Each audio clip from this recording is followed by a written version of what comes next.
Hi അസ്സലാമു അലൈക്കും. നമുക്കിന്നൊരു കേക്ക് ഉണ്ടാക്കിയാലോ? അതെങ്ങനെയാണെന്ന് നോക്കാം. അതിനായി ഞാനിവിടെ കുറച്ച് ബിസ്ക്കറ്റാണ് എടുത്തിട്ടുള്ളത്. നമ്മുടെ വീട്ടിലൊക്കെ ബിസ്ക്കറ്റൊക്കെ ബാക്കി ഉണ്ടാവില്ലേ, അതിനെക്കൊണ്ട് നമുക്കൊരു അടിപൊളി കേക്ക് ഉണ്ടാക്കാം. അതിനായി ആദ്യം ബിസ്ക്കറ്റെല്ലാം ഒരു മിക്സിയുടെ ജാറിലിട്ട് നമുക്കൊന്ന് പൊടിച്ചെടുക്കാം.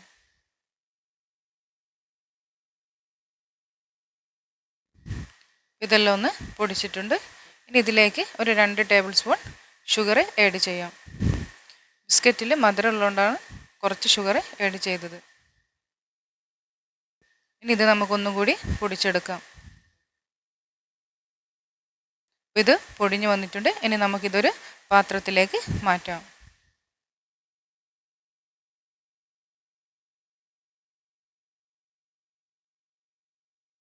പിന്നെ ഞാനൊരു കപ്പ് പാൽ എടുത്തിട്ടുണ്ട്.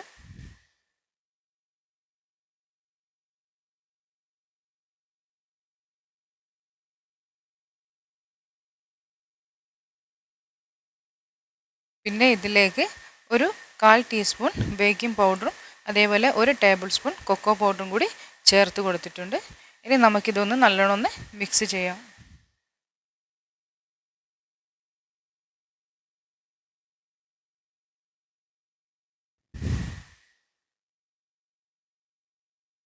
ഈ കൊക്കോ പൗഡറും ബേക്കിംഗ് പൗഡറും എല്ലാം കൂടി നല്ലോണം ഒന്ന് ഇതിലേക്ക് ഈ ബിസ്ക്കറ്റിലേക്ക് നല്ലോണം ഒന്ന് മിക്സ് ആവണം.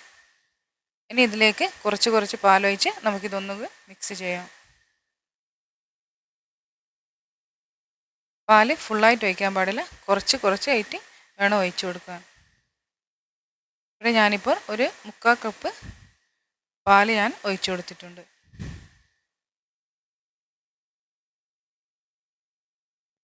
ഇനി ഇതിലേക്ക് ഒരു 2 ടീസ്പൂൺ ഓയിൽ ചേർത്ത് കൊടുക്കാം.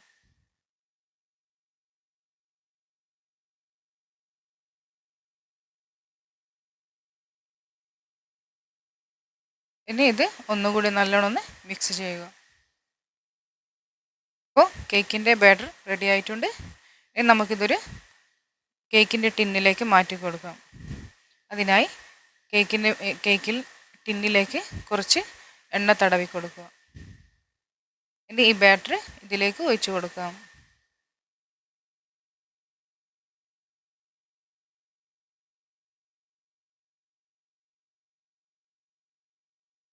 അപ്പോൾ എല്ലാവരും ഒന്ന് ചാനൽ സബ്സ്ക്രൈബ് ചെയ്യുക, ലൈക്ക് ചെയ്യുക, ഷെയർ ചെയ്യുക. ഇനി ഇതൊന്ന് തട്ടി കൊടുക്കാം. ഇതിൻ്റെ ഉള്ളിൽ ബബിൾസ് എല്ലാം ഉണ്ടാകും, അത് പോകേണ്ടിയിട്ടാണ് ഇങ്ങനെ ചെയ്യുന്നത്. ഇനി ഇതിൻ്റെ മേലിൽ നമുക്ക് കുറച്ച് നട്ട്സ് ഇട്ട് കൊടുക്കാം.